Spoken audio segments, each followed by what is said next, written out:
Bienvenue dans ce reportage consacré à Japex 2013. On va maintenant parler du samedi, une journée chaude en émotion, mais chaude en chaleur aussi, parce qu'il faisait super chaud et parce qu'il y avait du monde et parce qu'il y avait des choses à voir. D'ailleurs, on va voir ça tout de suite avec le sommaire. Samedi 6 juillet 2013, troisième journée. Julien s'intéresse à la BD franco-belge, tandis que l'équipe de Rêves écrits se concentre sur la littérature fantastique. On termine de jeter un œil aux activités jeux vidéo et Suzuka dans Tokyo Café va tenter un record de vitesse. Bien sûr, le moment phare de la journée, c'est la finale de l'European Cosplay Gathering qui a attiré plus de 15 000 spectateurs. On croise aussi la route des Ninjaman Japan et de Mei Wadenki qui nous présente ses derniers produits. Enfin, on vous fait pénétrer l'un des stands les plus populaires de cette édition, le Manoir de Paris. Frisson garanti.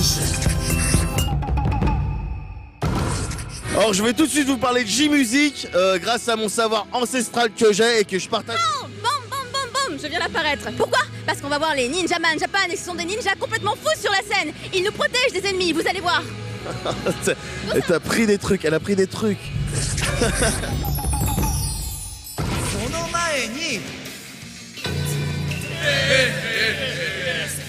この会場は俺たちブラックサタンデビルス団が支配した。 Il nous avait prévenus. Le JE Lifehouse s'est fait attaquer par des guerriers au look plutôt douteux. Mais heureusement, les Ninjaman Japan étaient là pour nous sauver. Et tels des héros de Tokusatsu, ils surgissent sur scène prêts à en découdre avec l'ennemi. Leur mise en scène était d'ailleurs plutôt réussie. Les quelques combats acrobatiques sur le thème de Ninjaman Japan étaient également très sympathiques. Le seul défaut, c'est que malgré la prouesse des gens sur la scène, les techniciens, eux, n'ont pas réussi à suivre. Que ce soit lors de leur performance du vendredi ou du samedi, ils n'ont pas réussi à rallumer le micro à temps et Salino s'est retrouvé à chanter son premier refrain sans voix.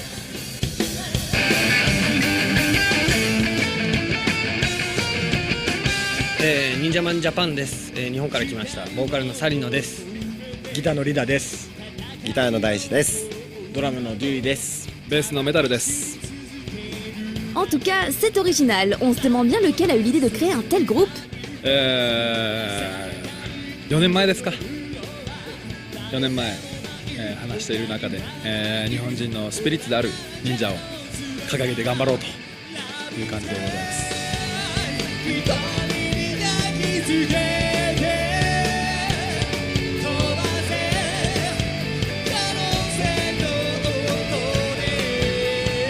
Allez, je sens bien que vous êtes curieux de savoir qui sont les grands maîtres à penser de Ninjaman Japan. Enfin, à part Naruto et Sasuke bien sûr. 80s の J-POP だったりハードロックヘビーメタルあとはファンクとかフュージョンも結構好きだったりしましたね。はい。はい、僕は影響は全ての音楽から影響を受けてると思うんですけど、特に強いのがハードロック、ヘビーメタル、やっぱりそういう音楽が多いですね。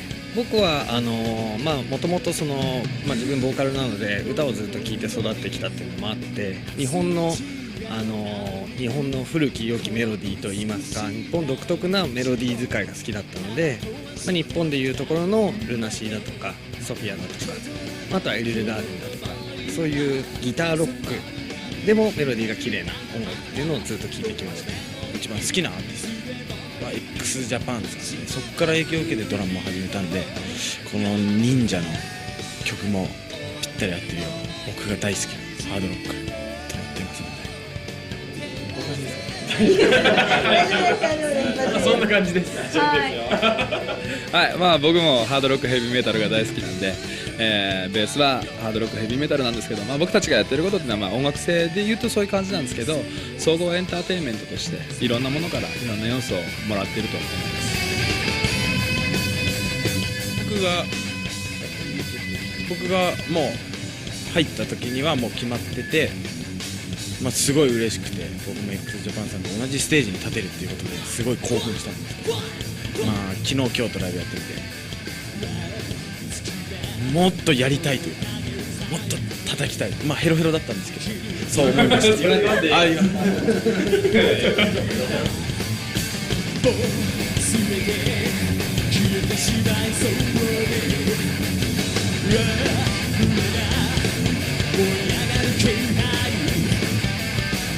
Le reste s'est déroulé comme un concert plutôt normal, mais ne vous y fiez pas trop, leurs ennemis étaient bien cachés.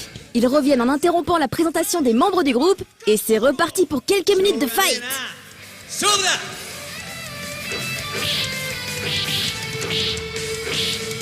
そうですね、単純に言葉もね曲も知らない人もたくさんいたとは思うんですけど、とにかく僕らがこう投げかけたことに対して一緒に思いっきり楽しもうフォーフォーって言ってくれるのがすごい嬉しかったですね。だからあんまり日本にはないなって感じます、そういうところ。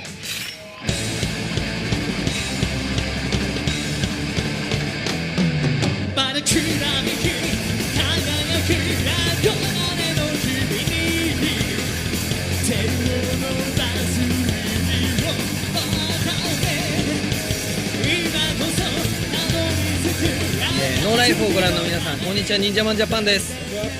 僕たちは、今回ですね、ジャパンエキスポ14に出演させてもらったんですけれども、このねフランスすごいね気持ちいいライブをさせてもらったので、また次回ですね必ずフランスに来れるように頑張りたいと思いますので、応援の方よろしくお願いします。忍者マンジャパンでした。バイバイ。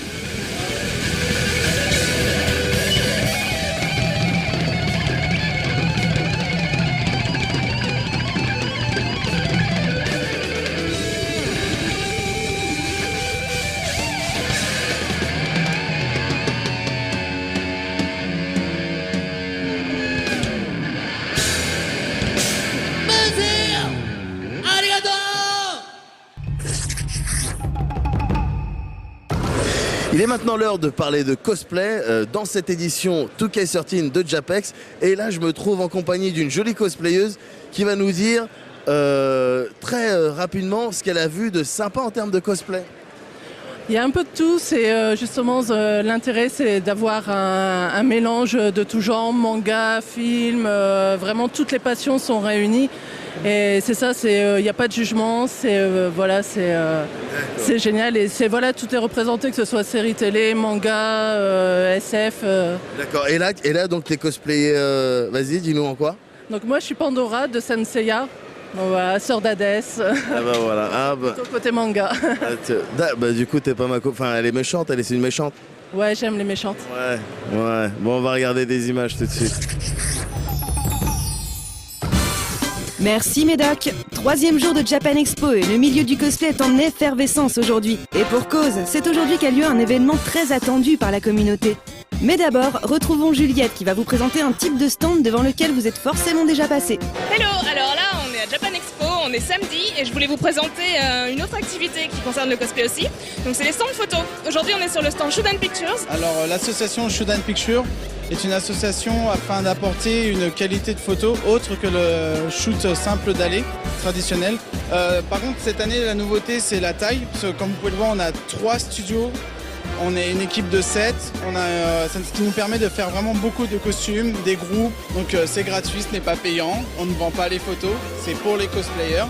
On a contacté une liste assez exhaustive de cosplayers participant au concours principalement et d'autres cosplayers sont invités à venir, ils nous posent des questions, on les place dans le planning. Alors un autre stand photo, cette fois-ci on est sur le stand de l'association Kawaii Attitude que vous connaissez peut-être un petit peu si vous avez déjà regardé notre émission. Nous sommes une association de photos où on propose aux cosplayers de pouvoir faire des séances photos en convention et hors convention.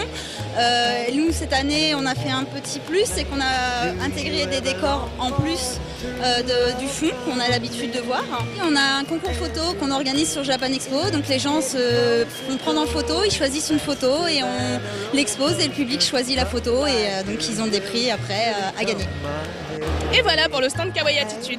Mais c'est pas tout, il n'y a pas que des stands photo aujourd'hui, on est samedi, dis-moi, qu'est-ce qu'il y a aujourd'hui d'autre? À la finale du LECG. Évidemment, on y va tout de suite. Vous l'aurez compris, l'événement du jour, c'est la finale de la saison 3 de l'ECG. Le spectacle avait déjà remporté un franc succès l'année précédente, mais cette fois, on a clairement ressenti une grosse attente au niveau du public. En effet, il fallait s'être installé longtemps à l'avance pour obtenir une bonne place.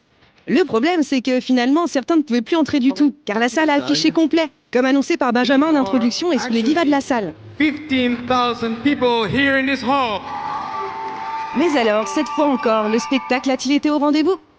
Annoncé l'an dernier sur cette même scène, la Pologne participait pour la première fois, portant à 11 pays la communauté de l'ECG. Conséquence directe, ce sont donc 22 passages alternant les groupes et les solos qui se sont enchaînés sur la scène. Nous avons choisi de vous les présenter non pas par ordre de passage, mais par pays. On commence notre tour d'horizon avec la Belgique, dont les sélectionnés étaient clairement fans de MMORPG. En effet, nous avons eu droit à un personnage de Guild Wars pour le solo, avec un surprenant costume dont l'effet végétal était très bien restitué. Le groupe, quant à lui, était composé de 2 anciennes finalistes CG, qui nous ont enchantés avec leur costume de Lineage 2, aux détails très soignés.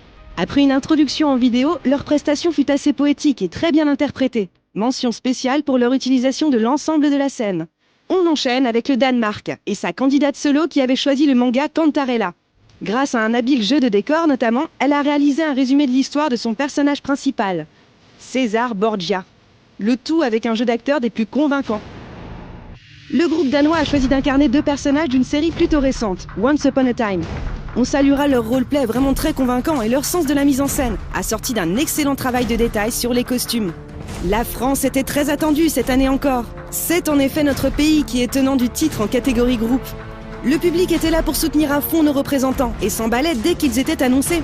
La participante solo nous a offert une prestation très rock autour de Tyra, personnage de Soul Calibur, quelque peu instable et à l'arme plutôt imposante.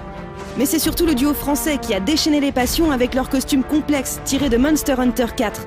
Ils se sont imposés 2 difficultés techniques majeures, le travail d'armure et la réalisation d'une mascotte. Mais en plus de cela, ils ont ajouté un bon nombre d'accessoires tous fonctionnels et permettant une utilisation complète et dynamique de la scène. On peut leur adresser un grand bravo pour cette performance qui a fait l'unanimité. Autour de l'Allemagne maintenant, dont la participante solo a choisi de joliment mettre en scène le personnage d'un classique du manga, la princesse Emeraude de Tsubasa Reservoir Chronicle, série de Clamp. Le groupe allemand, composé de 3 personnes, a opté pour 3 caractères emblématiques de Code Geass, Lelouch, Euphemia et Suzaku. On les félicite pour avoir réussi à aller au bout de leurs prestations, malgré un petit problème de masque qui ne leur a pas permis d'effectuer un passage sur scène très serein. Du côté de l'Italie, bonne surprise avec cette représentante solo qui a jeté son dévolu sur une série extrêmement populaire en Italie, mais faisant référence à notre histoire, Lady Oscar. Cette participante a pris la peine de réaliser 2 costumes différents, tous 2 truffés de broderie, passant sans difficulté de l'un à l'autre sur scène.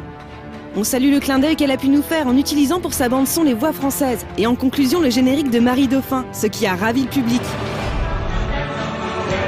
Le trio d'Italiennes nous en a également mis plein la vue, avec des tenues minutieusement brodées de paillettes et séquins, tirées de Alice Madness Returns. Petite astuce pour ce groupe, 2 personnes incarnaient le même personnage dans des tenues différentes, ce qui a permis une mise en scène intéressante et vraiment surprenante sur la fin. Gros contraste chez les Pays-Bas, puisque le représentant néerlandais a présenté un costume assez imposant de War Machine, le tout sur une prestation comique, chose plutôt rare dans ce genre de concours et qu'on ne rechignerait pas à voir plus souvent. Le duo, au contraire, a préféré effectuer une prestation sensuelle et envoûtante, avec des costumes tirés de Guild Wars 2. On remarquera le maquillage d'une grande finesse, ainsi que le travail très soigné sur les coiffes notamment. On continue avec la Pologne, dont c'était, on vous rappelle, la première participation cette année. Les sélectionnés n'ont pas démérité et ont tous décidé de donner dans l'armure. Et on peut dire qu'ils ont fait honneur à leur pays. La représentante solo a fait forte impression, avec son armure tirée de Zangeki no Reginlef. On saluera aussi son décor dynamique, du plus bel effet. Le groupe a choisi quant à lui un trio de personnages emblématiques tirés d'une série très connue mais peu cosplayée, Berserk. Encore une fois, un travail d'une grande finesse sur les armures. Malgré une prestation manquant de fluidité, la faute à une épée massive mal équilibrée. Mais on n'est pas prêt d'oublier un moment particulier de leur prestation, un empalage très réaliste. Retour vers du classique avec la participante solo portugaise, qui a présenté un classique de Clamp avec Sakura de Tsubasa Reservoir Chronicle. Classique peut-être, mais réussi, avec notamment une quantité de clochettes impressionnante sur le costume. Peut-être le participant masculin du duo vous dira-t-il quelque chose, puisqu'il avait remporté la toute première édition de l'ECG en groupe, avec du Tsubasa Reservoir Chronicle justement. Cette fois-ci, avec une nouvelle partenaire, ils ont proposé du Ion. Et si on a apprécié la qualité des costumes, on est resté plus perplexe sur la performance scénique très ou trop épurée. La candidate solo de l'Espagne avec une Carmilla de Atlantica Online avait elle aussi opté pour de la simplicité. Mais le choix de sa bande-son très épique ne collait pas vraiment avec son instrument géant, une guitare. Dommage. Les membres du groupe ont quant à eux essayé de donner vie au couple Réponse et Flynn Rider. Et le moins qu'on puisse dire, c'est qu'ils ont brillamment réussi leur pari, avec une interprétation parfaite des personnages et une très sympathique mise en scène sur une musique dynamique et joyeuse. Un bon résumé du film et en 2 minutes chrono, s'il vous plaît. Petit tour du côté de nos voisins suisses, avec une sélection 100% jeu de combat. Le représentant solo, qui incarnait un personnage de Samurai Warriors 3, a littéralement épaté la galerie avec sa maîtrise des arts martiaux et son énergie communicative. Les membres du duo ont eux opté pour du Soul Calibur 4, et ont également fait montre d'une bonne maîtrise des mouvements, avec une petite touche visuelle ajoutée dans un total respect des personnages. On termine avec nos voisins d'outre-Manche, dont le représentant solo nous a offert une interprétation très vivante d'un personnage du jeu Legacy of Kain. On soulignera au passage le travail réalisé sur la musculature du personnage. Si les participants ont souvent tendance à s'orienter vers de l'animé et du jeu vidéo, ce ne fut pas le cas du groupe britannique, qui a préféré mettre en scène des personnages du Seigneur des Anneaux. Ce fut un franc succès, et ce choix rappelle que le CG ouvre le concours à toutes les catégories de cosplay. Est-ce une des clés de son succès ? En tous les cas, on a assisté à un vrai show, avec effets de lumière, présentation vidéo, et un présentateur ne cessant de relancer et d'interagir avec le public. Public dont certaines communautés ont même mis une ambiance jamais vue dans un concours. Spécial dédicace aux Belges et aux cloches suisses. Même si tout ne fut pas parfait. Mais si l'on compare avec tout ce que l'on a vu jusque-là en matière de show cosplay, aucun doute à avoir, cette QV 2013 fait partie du top niveau. La salle fut beaucoup moins remplie lors de l'annonce des résultats, mais la tension n'en était pas moins palpable. Alors, qui l'a emporté cette année ? Côté solo, quelle première pour la Pologne, qui en une participation remporte le titre suprême. Well, actually, my presentation was quite complicated because I worked on the moves with the swords and shield and spear. So I'm actually glad it worked out and I haven't killed myself in this armor. I think the part I'm most proud of is like the all gemstones and jewelry I resin casted. It was all handmade and each piece was individually made, so it was a lot of hard work. It was about 3 months of hard work. I haven't slept like last week, so honestly I still can't believe it because there are so many costumes on this stage. The stage is huge, people are great, so it's a great honor and I'm so happy and thankful for everyone. Thank you so much. Et enfin, côté groupe, la France a-t-elle conservé la couronne ? La réponse est oui, et sans contestation possible. D'habitude, à l'ECG, on a tout le temps des prestats sérieuses, donc on a voulu prendre vraiment la chose en décalé. Comme Jérôme est assez petit, on s'est dit tiens, t'as qu'à faire une petite mascotte. C'est super dur parce que déjà faut courir accroupi en fait. Donc déjà rester accroupi pendant 2 minutes 30 comme ça, c'est pas évident. Enfin, monter l'escalier, courir avec. Mais alors quand on a la tête du féline qui est recouverte de fourrure en place d'azote, c'est pas vraiment pas évident, c'est l'enfer. Il y a vraiment une différence de taille entre les félines et les humains en fait dans le jeu quoi. Donc on voulait vraiment qu'il ait l'air le plus mignon possible. Alors je me suis dit pourquoi pas le faire accroupi. D'habitude le CG tout le monde utilise le petit T et tout. Je me suis dit faudrait peut-être l'utiliser de façon originale. Donc on s'est dit on n'a qu'à faire de la scène un bateau. Rien que ça. Il y avait tellement de choses vraiment impressionnantes, vraiment qui sortaient du lot que nous on était là remise des prix. Ouais. On s'est foiré. Donc on a regardé comme ça, on soutenait beaucoup de nos amis. Quand ils ont dit France, on fait non, c'est pas possible. C'est pas possible, c'était juste pas possible et j'ai toujours pas réalisé. Et voilà, ainsi s'achève notre samedi côté cosplay à Japan Expo. On espère que vous avez apprécié les images et on vous donne rendez-vous demain pour la suite. On passe maintenant à la partie jeux vidéo de cette édition 2K13 de Japex. Et pour le coup, c'est moi qui suis parti me mouiller mon t-shirt Platycoon pour vous choper des ITV et tout le reste.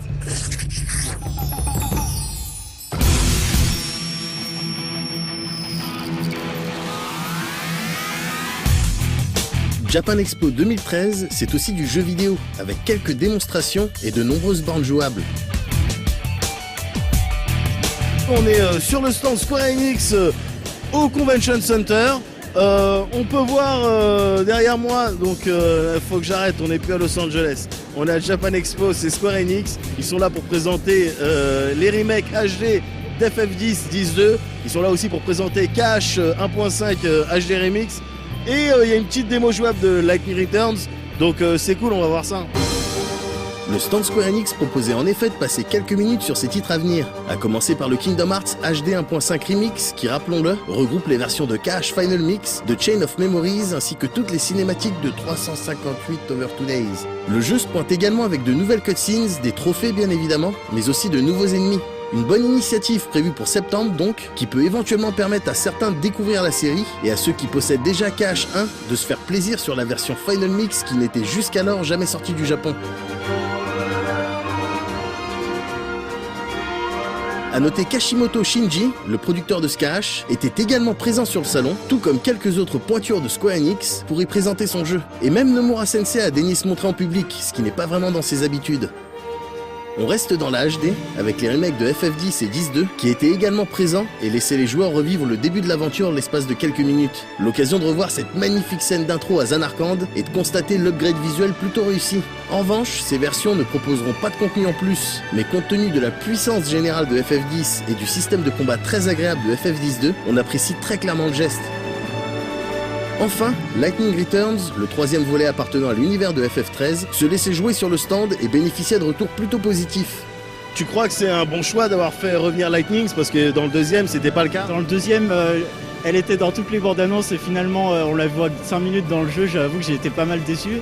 Et seulement dans un DLC à 15 € qu'on pouvait l'avoir comme familier, c'était un peu un foutage de gueule on va dire. Ouais, donc là, personnage principal Lightning, en plus dès qu'on change de style de combat et change de tenue, je pense que les fans vont beaucoup aimer. Surtout qu'il y en a certaines très affriolantes, on va pas se mentir. Donc ouais, non, ça a l'air pour l'instant de ce que j'en ai vu en plus. Il y a des nouveaux monstres et on n'en a pas souvent dans Final Fantasy quand même. Donc c'est bien, ouais. Pour l'instant, ça promet du lourd.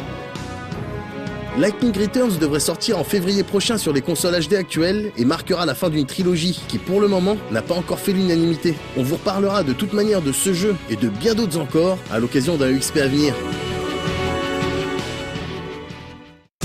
Cette édition de Japex, c'était également des invités de choix, comme Alino Shinya, le présentateur de l'émission de Retro Gaming Game Center CX, qui s'est fendu d'une petite présentation sur scène. Si vous ne connaissez pas l'émission, on peut décrire ça comme une sorte de chez Marcus, sauf que c'est pas tourné chez Marcus. C'est tourné dans les locaux de Fuji TV, et le gars là, Shinya, non seulement il ne choisit pas ses jeux, mais en plus, il n'y joue pas que 20 minutes au jeu, il y joue des heures, voire des jours. Tout ça sur le jeu que la prod lui a imposé. On le force à le faire, même quand il commence à chialer tellement les yeux lui piquent, c'est la règle. Bref, un programme fun, avec une petite dose de sadisme comme les Japonais savent le faire. Une émission tellement culte qu'une série de jeux sur DS lui a été consacrée. Son passage à Japan Expo consistait à jouer sur scène à Super Mario Kart en 150 cm3 pour tenter de décrocher la première place.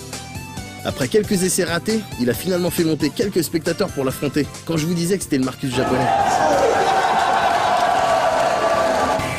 Le stand Namco Bandai, quant à lui, faisait office de véritable attraction, mettant principalement en avant le prochain One Piece Pirate Warriors. Prévu exclusivement sur PS3 à la fin de cet été, ce Pirate Warriors devrait reprendre à peu de choses près la même formule que l'épisode précédent, à savoir du beat'em all façon Dynasty Warriors ou Musou, pour ceux qui aiment les termes authentiques, le tout dans la peau de Luffy et de son équipage. Devant le succès juste hallucinant de la série d'Oda et Ichiro, on est plutôt content qu'Omega Force, le développeur, ne choisisse pas forcément la facilité et propose un jeu qui se tient plutôt bien avec des mouvements et des attaques vraiment fidèles à l'animé.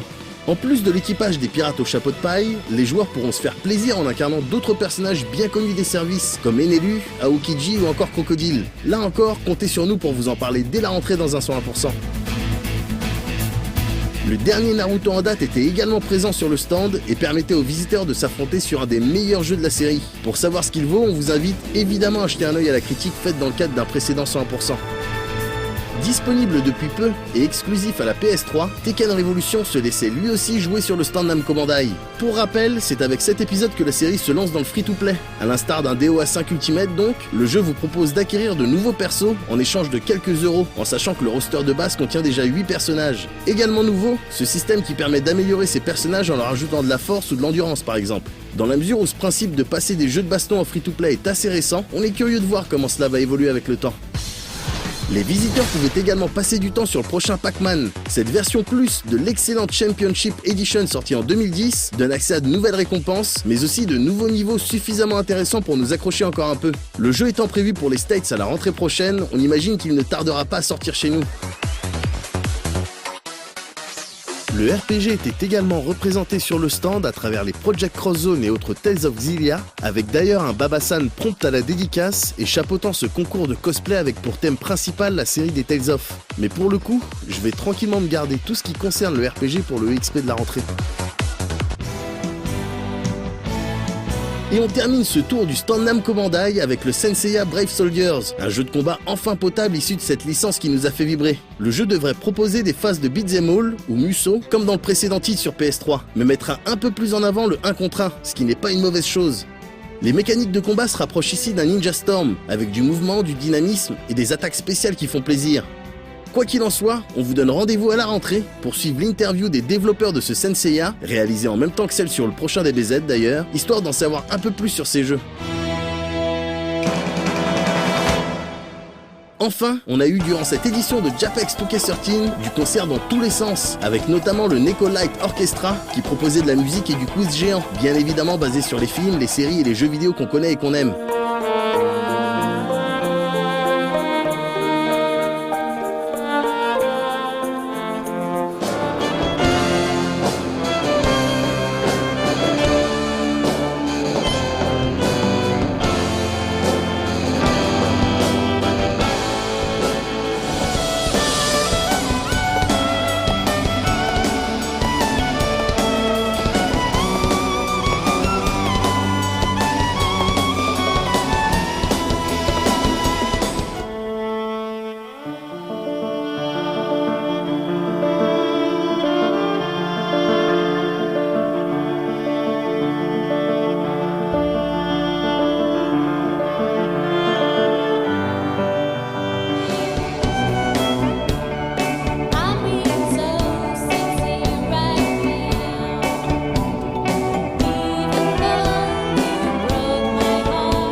Un moment de détente auquel a participé Christophe Herral, qui a composé entre autres les musiques de Rayman Legends, le tout équipé de son ukulélé.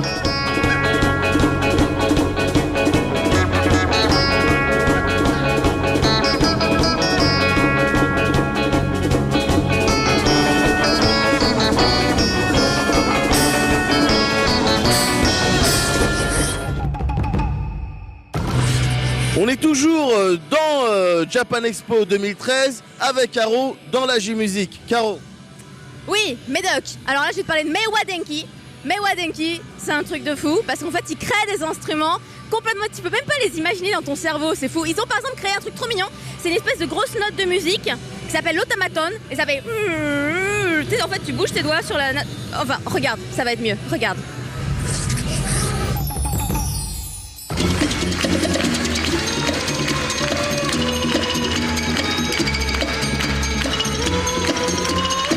À mi-chemin entre le pop art et la musique, Meiwa Denki est un artiste concept particulier. Il se présente comme une entreprise spécialisée dans les appareils électriques sonores. Il monte sur scène en bleu de travail, accompagné de ses assistants, comme s'ils étaient de simples employés d'un quelconque fabricant d'électroménager. De plus, ces concerts ne sont pas des concerts, mais des présentations de produits. Dit comme ça peut faire peur, mais restez, vous allez voir, c'est amusant. Il explique longuement le fonctionnement de ces instruments avant de commencer à jouer. Et là, la magie opère toujours.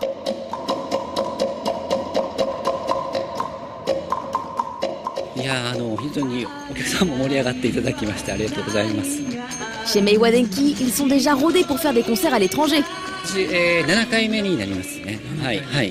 Mais c'est la première fois qu'ils venaient se produire dans un événement comme Japan Expo, plutôt fréquenté par les otaku.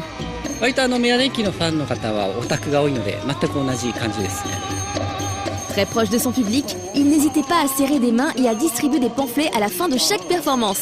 Il faut dire que ces instruments sont vraiment en vente dans le commerce.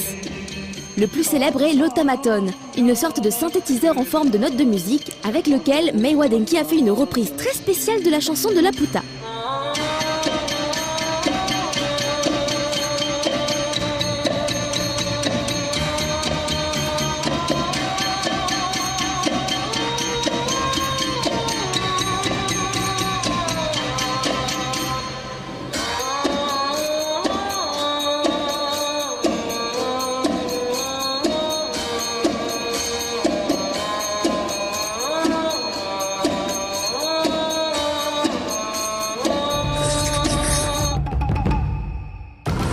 Alors Suzuka, dans JAPEX, il y a Jap. Qu'est-ce que tu nous as trouvé de japonais?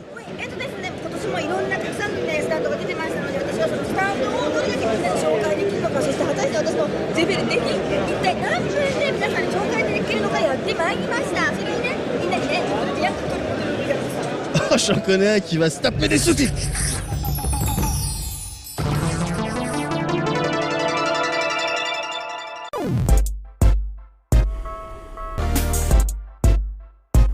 いらっしゃいませ。東京カフェへようこそ。Alors, qu'est-ce que ce sera aujourd'hui? Salut tout le monde, c'est Suzuka。はい、ジャパンエクスポ2013年、どんどん本当に大きくなってきて、人も増えてきました。私今回チャレンジしたいことがあります。私今ノーライフスタンドにおります。果たして私この会場をですね回って何分後に戻ってこれるか、タイムラップにチャレンジしたいと思います。では早速いきます。ゴー。この辺はですね、まずはエディションのコーナーにいます。はい、右やら左やら DVD だったり漫画だったりが並んでますから、写真とか出てますね。プロフェッショナルじゃなくて同人の、なかなかねこうジャパンエクスポ歩きにくいですよ。ここは同人のコーナーのようです。ジャパンエクスポ広いぞ、私は全部回れるのか。おっとナルトくんがいるけれども、私はもうちょっとこっちに行こう。あっちのね奥に見えますのがコミコンと言いまして、あっちまで行くのはやめましょう。風さんはですね、大きいスタンドにエクホンが出てますね。はあ、なんてしてる場合はないので、さあどんどん行きます。おはようございます、よろしくお願いします。危ないぞ。これは日本のお弁当のグッズを売ってるショップですね。さあ行きますよ。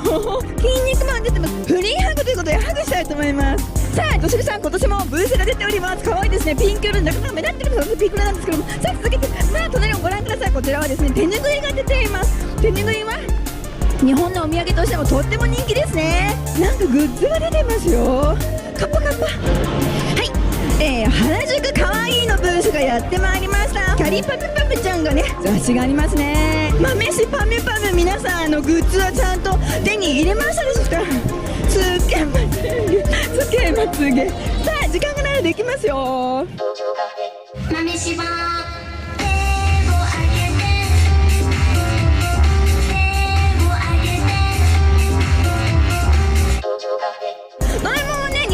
本当に私の子供の頃から見ている人気のアニメキャラクターでございます。エヴァンゲリオンのブースが出ています。私も結構好きでしたよ。ね、こう原画がこうなるんですね。ヘルメット可愛いんじゃないんですか。これであなたもエヴァの何ですかね、エヴァに登場してみないか。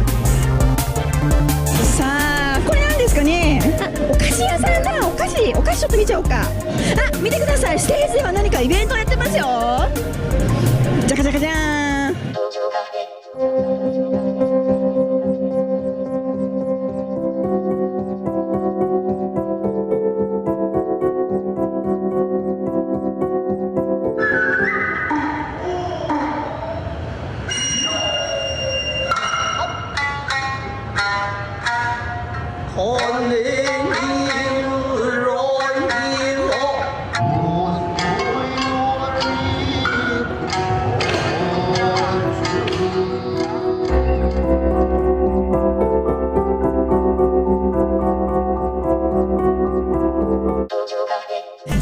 続きます。この辺のブースはですね、日本を知ろうじゃないかというブースになってますね。日本はね大きいですからね、日本。さあ続けていきましょう。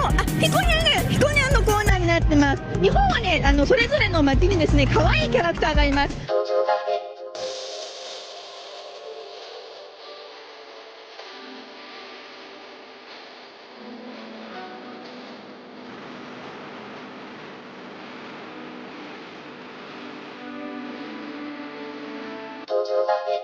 ありがとうございます。折り紙アートすごいですね。折り紙じゃないわ、これ風呂敷ハンカチ折ってますね。日本の伝統的なものでございまして、これ神様ですね。さあなんかでもねこうやってね回ってみて、合気道やってます。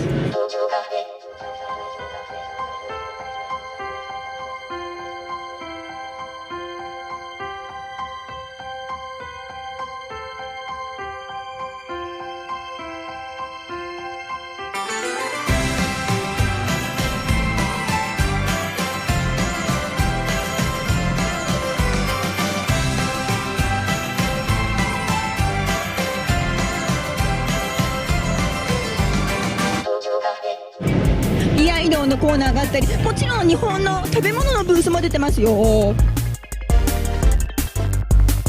れちょっと怖くない？やだ広いな。ここは何でしょうね。写真が撮れるコーナーなんですかね。こうやってね、ほら見てこんなセットが出てて、もう海賊気分で利用するのもいいんじゃないでしょうか。ジャパンエキスポ本当に広い。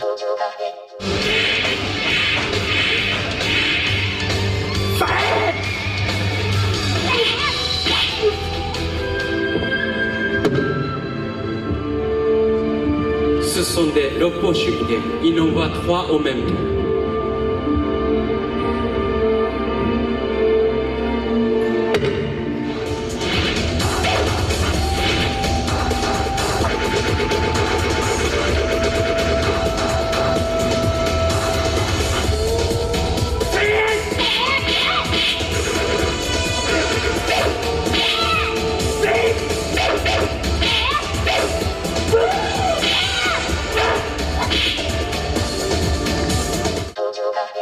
新人若い方たちの作品が出ていますね。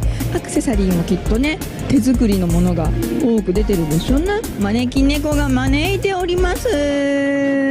夏菜ちゃんのでっかい写真が出ております。グラビアアイドル、日本にはこうアイドルって言って歌も歌わないで可愛い写真を撮って雑誌に水着を着て男性のこういう週刊雑誌少年ジャンプとかの表紙だったり中の写真のページを飾る。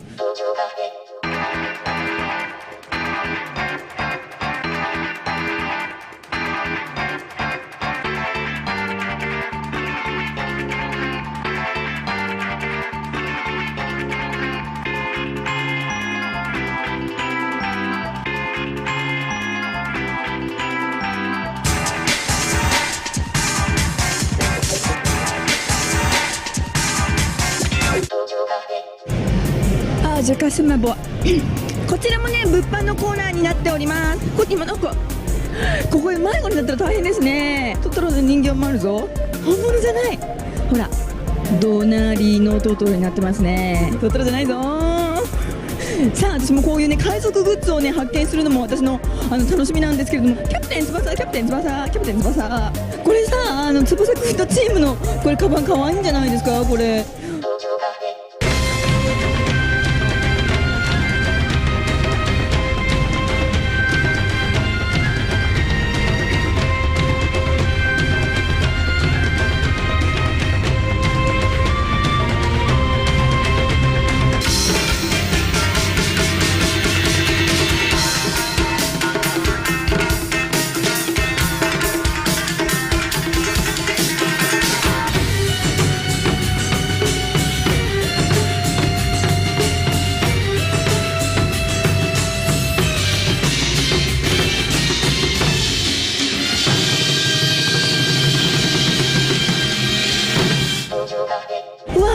だんだんね足も痛くなってきちゃったよ。なんか貞子だ貞子、ちょっと貞子のとこ行きますよ。ビデオテープが落ちている。きっとそこから怖いも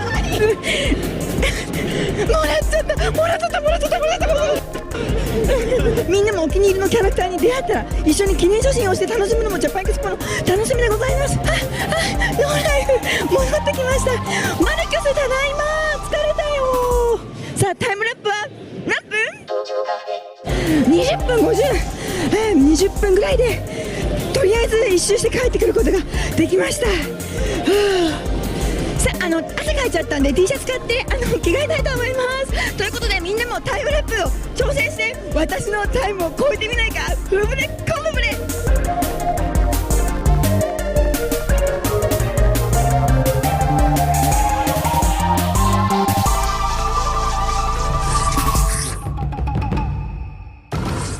Alors vous commencez à le savoir, Japex c'est plein de trucs et notamment de la littérature. Et là j'accueille une Jeannette qui participe à Rêves écrits. Est-ce que tu peux nous dire un petit peu ce que tu as vu en termes de stands qui parlent de littérature, tout ça, très brièvement? Ouais, en gros on a vu qu'il y avait des stands de livres et donc il y a Brajlon par exemple. Ouais. Et donc on a été voir. Et puis il y a aussi l'allée des artistes où il y a des auteurs qui dédicacent. Ça tue ça. Tu crois qu'on va avoir des images de ça? Bah oui, sûrement.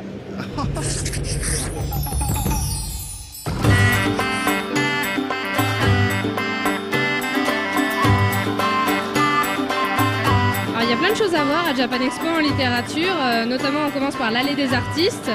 Donc Jean-Luc Marcastel va nous expliquer comment ils se sont retrouvés là. Comment je me suis retrouvé là en écrivant des livres? Non, je plaisante. Je suis invité par mon éditeur et par Web Agency derrière. Donc pour être sur l'allée des artistes et pour dédicacer Louis Le Gallou, Alban, voilà. Ça fait 4 ans que je viens et ça marche très bien. D'ailleurs la preuve c'est que je reviens chaque année. Et tout d'abord chaque année on a des gens nouveaux qui découvrent le Galou ou Alban maintenant. Et on a nos fidèles qui ont découvert la série les autres années et qui reviennent soit pour acheter les autres volumes, soit pour découvrir Alban, la nouvelle série. Et là, donc, le deuxième sortait en exclusivité en plus pour la Japan Expo, puisqu'il n'est pas encore disponible, on veut dire en France. Voilà. Tant qu'on est là, on va aller voir Mathieu Guibé et Sina, l'illustratrice des carnets de Théo. Bonjour, alors comment ça se passe le salon? Ça se passe très bien, beaucoup de monde, beaucoup de visiteurs, beaucoup de cosplayers, très talentueux, ça fait plaisir à voir. Est-ce que No Life vous a aidé pour la vente de vos livres? J'ai vu beaucoup de visiteurs qui sont venus en me disant qu'ils avaient vu l'émission Rêves écrits et donc qui étaient intéressés. On a pu discuter et ouais, ça a pas mal aidé. Ça fait plaisir. Ok, merci. Alors on va repartir sur Sina, on va faire vite, on va essayer d'avoir un petit mot entre deux dédicaces.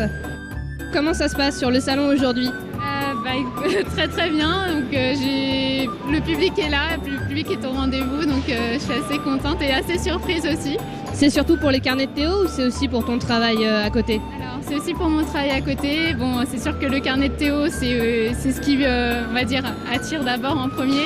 Alors j'ai certaines personnes qui m'ont connue même avant le carnet de Théo, du coup c'est plutôt flatteur. On retrouve par exemple des auteurs et des illustrateurs dans des endroits un peu bizarres, comme sur le stand de Lotus Noir. Et notamment quelqu'un qu'on connaît bien, Thibaut, qui a participé à l'illustration de Pentac. Bonjour Thibaut. Bonjour, enchanté. Alors c'est quoi le travail un peu d'un illustrateur à Japan Expo? Alors un illustrateur, tout d'abord on est là surtout pour se montrer et pour essayer de montrer notre travail et ainsi se faire reconnaître et c'est ça le principal pour l'instant. Et alors comment vous êtes retrouvé sur ce stand de jeux de cartes en fait? En fait, j'ai rencontré il y a à peu près un an Kevin Lepage qui m'a proposé en fait ce projet d'illustrer en fait son roman qui s'appelle Les Passages. Et petit à petit, au fil des mois, on a enrichi notre roman avec plein d'illustrations. Et à partir de là, il m'a invité sur son stand et qui lui, en fait, il est invité parce qu'il altère des cartes Magic. Donc voilà, de fil en aiguille, on se retrouve là.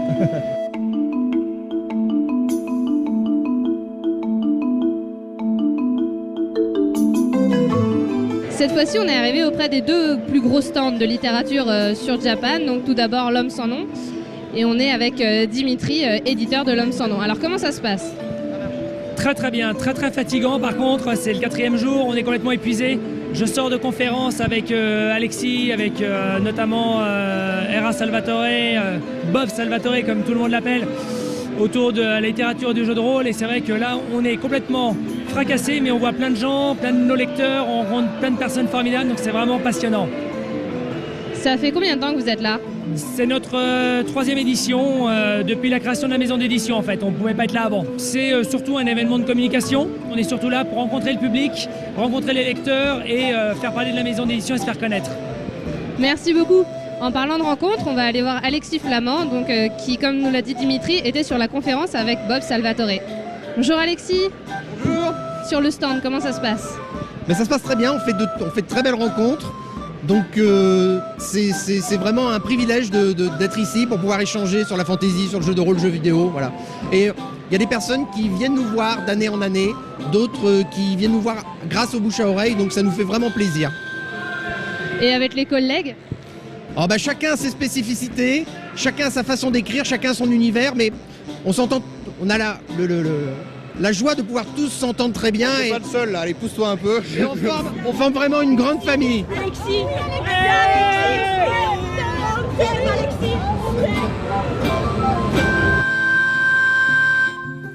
Alors cette fois-ci, le dernier stand, le plus gros, Brajlon, à qui on doit notamment la venue de Salvatore à Japan.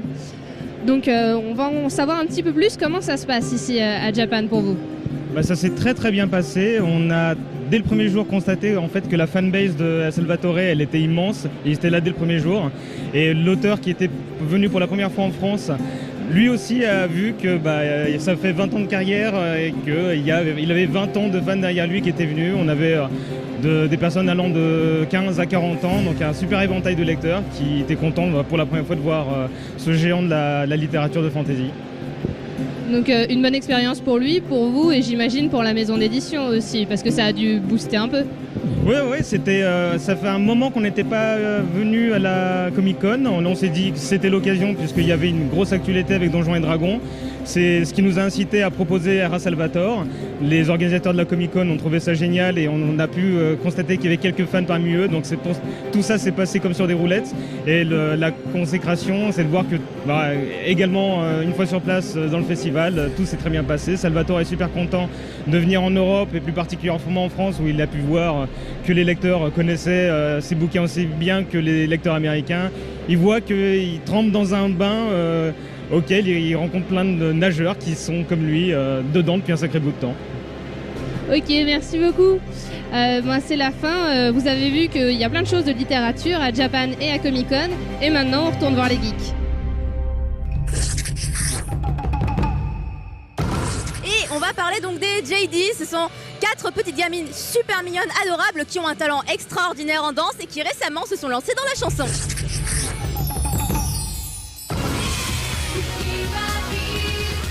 Cette année, Japan Expo accueillait de jeunes danseuses pleines de talent.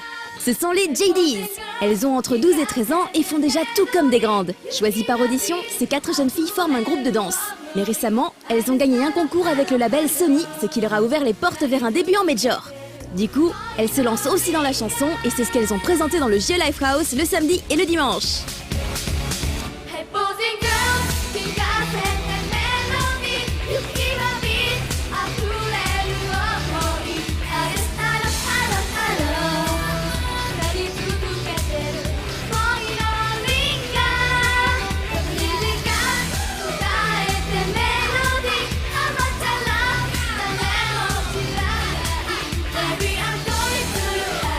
Si la chanson Lovely Ringer a été annoncée comme étant leur premier titre officiel, les 2 autres titres qu'elles ont interprétés ensuite sont complètement inédits.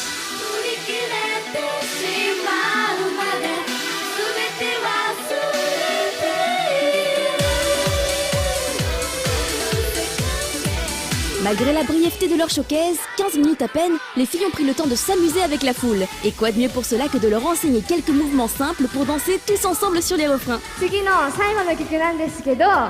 みんなで一緒に楽しみたいなと思ってます。そして次の曲には皆さんにも一緒にやってもらいたい振り付けがあります。アンドゥと君が大好き。ありがとうございます。アンドゥと君が大好き。それではこの調子で最後まで楽しみましょう。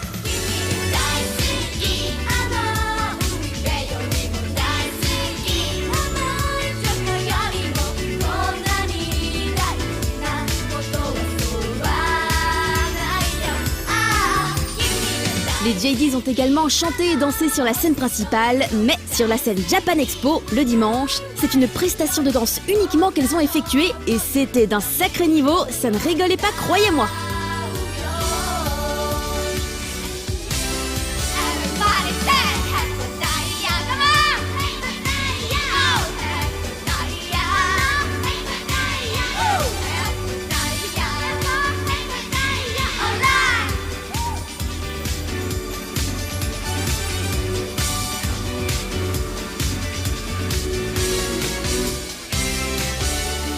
Bref, quand on voit de quoi elles sont capables, on se dit qu'elles vont aller loin. Et on espère qu'à ce moment-là, elles repasseront nous voir une nouvelle fois.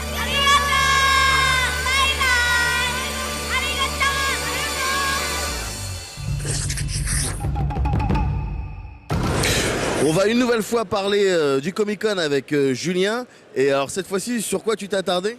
Eh bien sur les BD. Et tu vois, à chaque fois on fait des vers, c'est sympa. Ouais. C'est la deuxième partie, les séries, sur quoi tu t'es attardé, les BD. C'est génial, j'ai l'impression qu'on a le vif à l'intérieur de nous, ça fait plaisir. Ouais.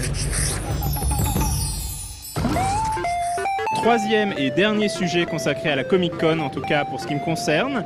Et on va parler de BD franco-belge. Donc oui, je pique un petit peu là le sujet de prédilection de Davy. D'ailleurs, allez, générique de road strip.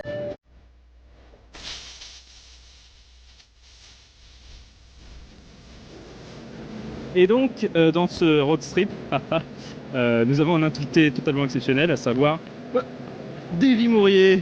Bah dis donc. Et donc, tu sors ta BD, La Petite Mort. Donc bah, là, tu vas nous en parler, du coup. Alors, je ne sors pas qu'une BD, je sors aussi un jeu vidéo. En fait, ouais, je sors une BD ce qu'on peut dire genre cross-média. Ici à Japan Expo, la BD n'est pas encore sortie, donc je signe des faire-part de naissance de la petite mort. Voilà. Je peux dédicacer derrière.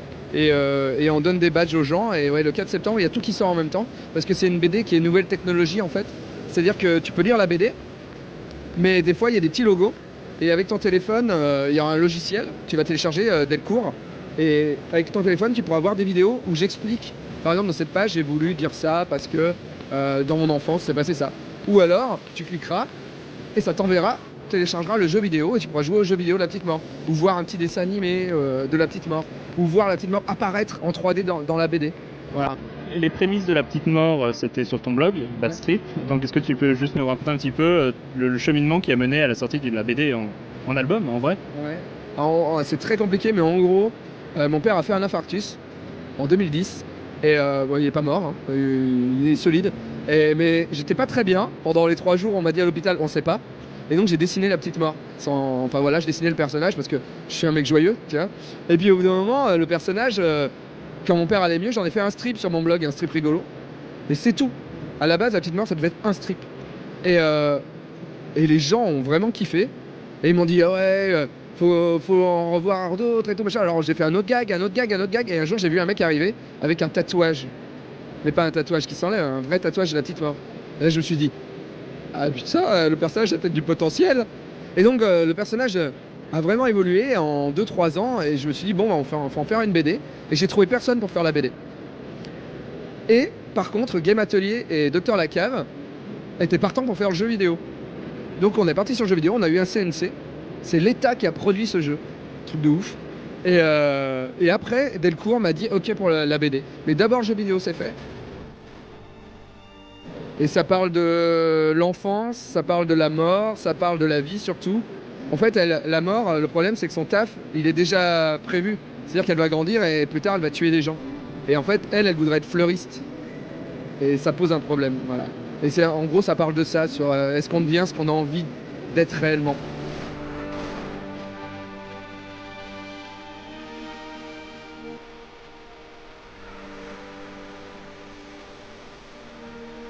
La convention a beau s'appeler Japan Expo Comic Con, on n'y trouve pas que du manga ou du comics. Chaque année, il y a aussi une belle présence de BD franco-belges. L'année dernière, vous vous rappelez peut-être qu'il y avait une exposition sur Torgal. Cette année, c'est une autre série de Van Damme qui est à l'honneur, à savoir 13. Depuis ses débuts, il y a quasiment 30 ans, 13 s'est imposé comme un classique de la BD d'espionnage. On y suit l'enquête d'un amnésique que l'on accuse d'avoir assassiné le président des États-Unis, et on n'en dira pas plus pour ne pas spoiler. Plus particulièrement, ce sont les Mysteries, les albums one-shot consacrés aux personnages secondaires de la saga, qui faisaient l'objet d'une exposition.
Une autre exposition était consacrée à World War X, une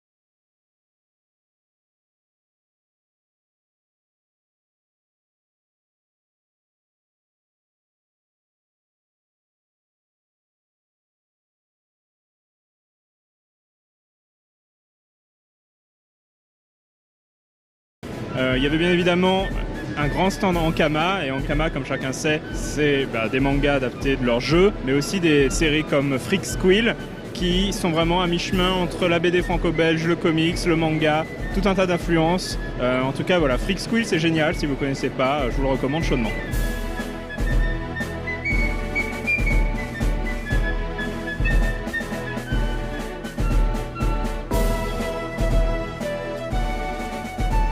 Un autre projet très intéressant d'Ankama, c'est l'adaptation en bande dessinée des œuvres de Stéphane Voul, un des grands auteurs de science-fiction français.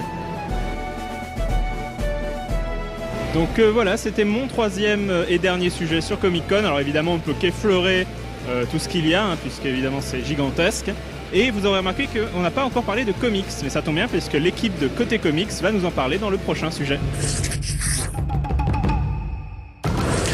Voilà, j'espère que vous avez bien apprécié ce qu'on vous a montré du samedi à Japex 2013. Juste avant de vous laisser une petite anecdote, en fait, aujourd'hui on a appris qu'il y avait Nomura Sensei, donc Cara Designer et tout ce que tu veux, FF et compagnie, qui a annoncé sur scène que ok, il était prêt à dédicacer des choses. Donc c'était juste la première fois, et le truc c'est qu'on ne sait pas si ça sera la dernière ou pas, et que surtout nous on n'était pas au courant, parce qu'on a des teams de live, on a du stuff, on a du staff, on a des gens avec des caméras qui sont là pour filmer dans tous les sens, mais vu qu'on n'était pas au courant, on n'a pas pu faire ça, donc moi j'ai pas pu le voir, alors que j'avais même des items à faire signer, genre je veux dire Nomura Sensei. Bref, la prochaine fois on vous parlera du dimanche, peut-être pas moi parce que j'ai un petit peu le venin.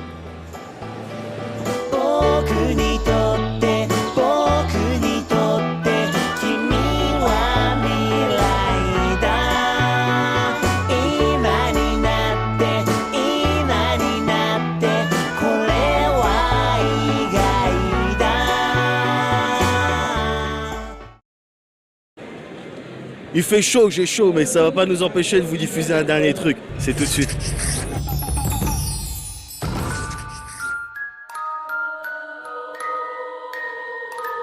Entre les stands de manga, de jeux vidéo et les défilés de cosplay, on pouvait trouver cette année non pas une, mais 2 maisons hantées.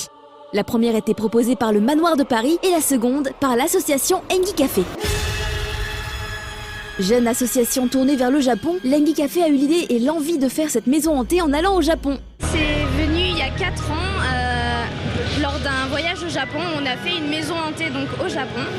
Et en fait on a trouvé l'idée tellement géniale qu'on s'est dit que ça serait sympa de le faire découvrir aux fans du Japon français. Le thème de cette année, les yokai, ces monstres issus du folklore japonais. Les yokai font partie intégrante de la culture japonaise, on s'en rend peut-être pas forcément compte, mais par exemple dans beaucoup d'animés, Pokémon, Naruto, vraiment on a énormément de références à cette pop culture, donc c'est vrai qu'on a décidé de présenter les yokai pour ça, pour montrer que c'était quelque chose de vraiment intégré dans la culture japonaise. La maison fait son effet, le parcours est empreint d'une ambiance malsaine et fait souvent sursauter. Cependant, il faudra attendre 2 ans avant que l'association renouvelle l'expérience. Cette année, ça va être notre dernière année à la Japan Expo, mais on espère revenir, on va dire, dans 1 ou 2 ans, peut-être avec une nouvelle maison hantée et avec un nouveau concept. Le Manoir de Paris propose une expérience tout à fait différente. Ici, pas de monstres japonais, on est dans l'horreur européenne. De plus, ce n'est pas un stand d'amateurs, mais de professionnels. En fait, le Manoir de Paris, il existe à peu près depuis 2 ans maintenant. Et, nous avons célébré notre anniversaire en mai dernier. Le Manoir de Paris plonge le visiteur donc dans une ambiance très sombre et dérangeante et attire de plus en plus de monde. Les visiteurs, c'est en évolution constante. Disons que sur les 2 dernières années, on a dû faire à peu près 80 000 visiteurs. En espérant maintenant, grâce à la Comic-Con, encore augmenter. Au cours de la visite, le courageux aventurier croisera de nombreux monstres aux costumes et maquillages criants de réalisme et qui vont tout faire pour le terroriser. Bien entendu, ce qui est proposé ici était bien plus court que ce qu'il propose dans le Manoir de Paris, qui est installé depuis 2 ans dans le 10e arrondissement. Malgré tout, il y a de quoi se faire peur avec un parcours qui se termine dans les mains d'un médecin fou et de ces créatures issues de ses expériences. On veut offrir aussi une chance aux clients qui ne nous connaissent pas de tester un mini manoir, on va dire. Vous allez rentrer dans un laboratoire, vous allez voir le docteur, toutes ces expériences. 2 maisons hantées, 2 parcours à pied, 2 ambiances, 2 mondes différents, mais un seul but, faire peur et faire découvrir des choses.